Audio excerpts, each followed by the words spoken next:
Bonjour, c'est Hugo, le facilitateur immobilier, également gérant du cabinet des Amis de Conseil et Patrimoine. Et aujourd'hui, je vais vous parler des 5 étapes qu'il faut connaître lorsque vous allez acheter un logement neuf. Et on commence de suite. La première étape, c'est lorsqu'un promoteur, lui, veut créer un programme, il doit réaliser à la mairie un permis de construire.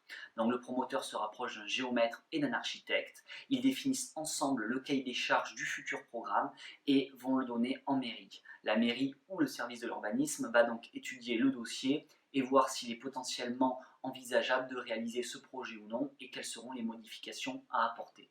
Imaginons qu'il n'y a pas assez d'arbres ou d'espaces verts, la mairie va demander de mettre plus d'espaces verts. Imaginons si le logement ou le programme, la résidence est effectivement d'une taille trop importante, il faudra la réduire. Il y aura également les matériaux qui seront étudiés. Voilà, un panel conséquent de prestations seront étudiés et revus s'il y a un permis modificatif, donc voilà, un permis qu'il faudra modifier. La deuxième étape, une fois que le permis de construire est accepté, le promoteur devra l'afficher à l'endroit même où le programme sera construit. Et il y a un recours de droit de préemption des tiers. C'est-à-dire que des personnes, les voisins effectivement du programme ou les personnes, les riverains de la zone peuvent effectivement montrer effectivement un refus au vu de ce programme, et du coup il y aura des recours de ces riverains au promoteur et le promoteur devra trouver un point d'accord pour que tout le monde soit d'accord et que tout se passe dans les meilleures conditions. C'est en général une étape qui est cruciale, qui prend beaucoup de temps, elle est extrêmement chronophage et le promoteur voilà, s'engage dans une bataille avec les riverains, ça peut arriver.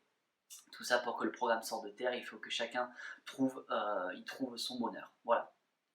La troisième étape, une fois que le permis de construire est purgé de tout droit et de recours de tiers, on passe à l'étape qui est de la GFA, la garantie financière d'achèvement. La garantie GFA, garantie financière d'achèvement, c'est quoi? C'est une assurance qu'une banque, c'est-à-dire que la banque va être en capacité de rembourser ou de finaliser le chantier s'il arrive n'importe quel problème et que le promoteur n'est plus en capacité de pouvoir rembourser, de pouvoir payer ou de pouvoir finaliser le programme. C'est donc encore une fois une garantie qui est extrêmement importante pour un prochain acquéreur, car il sait que quoi qu'il arrive, le programme pourra arriver à terme. La garantie financière d'achèvement, tout dépend, des promoteurs en ont une, des promoteurs en ont pas, car ils investissent en cash, ils mettent sans devoir emprunter à la banque, donc cela dépend un peu des programmes et des promoteurs. La quatrième étape, c'est l'actabilité. L'actabilité, c'est quoi pour l'acquéreur? C'est le moment où l'acquéreur devient officiellement propriétaire d'un bien.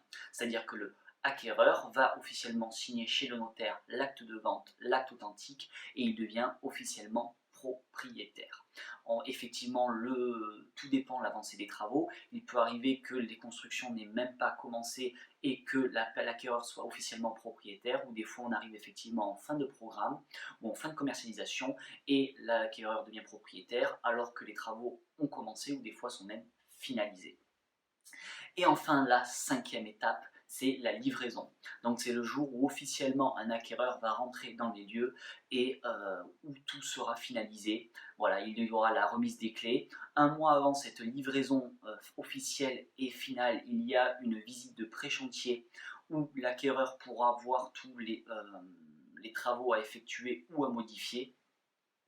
Et cela permettra de pouvoir être livré dans les meilleures conditions et de laisser un délai de 1 mois si par malheur il y a des choses à modifier. Voilà, j'espère que cette vidéo vous a été utile. En attendant, je vous invite à aller en bas de la description, de consulter d'autres articles de blog et de vidéos, et je vous dis à très vite pour de nouvelles vidéos.